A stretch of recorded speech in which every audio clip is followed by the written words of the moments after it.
Hey everyone, today is Monday the 29th of May 2017 and I've decided to work through the bank holiday and I kind of bit off a bit more than I could chew today and I ended up not actually achieving what I wanted, which was to refactor the item display system in order to animate them about a bit. So I tried that. I tried a few different things and kept on getting in over my head and panicking and reverting all the code back to how it was before.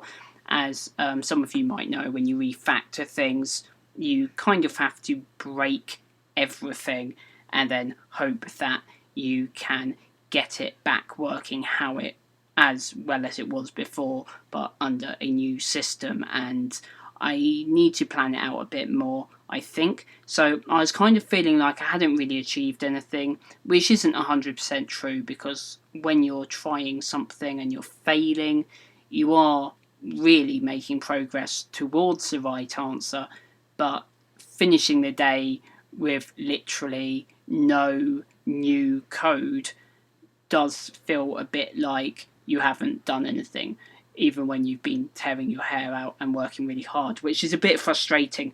So to make up for that, I decided, hey, why not? Let's add in 2 new cards. Adding in new cards is something that I don't really bother doing that much at the moment because it's not a top priority. It's more, is the cards, of course, are more like the content of the game, so it's something I can add in, especially once people start play testing it and stuff. It'll be a much better time to start worrying about adding in new cards and new content.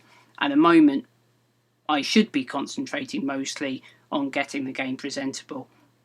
However, because I've had this difficult day of feeling like I hadn't achieved anything, I thought I'd spend a quick hour. It took about 45 minutes, I think, in the end, to add in 2 new cards, and that's what you're watching right now. Should be a time lapse of me doing that.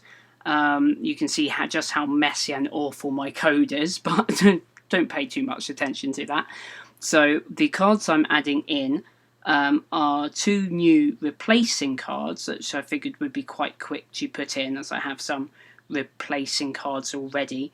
But these 2 in particular, one of them is a card that replaces all of the cards in your hand, which I thought was an interesting idea because you have to make a trade-off of whether that's worth it or not.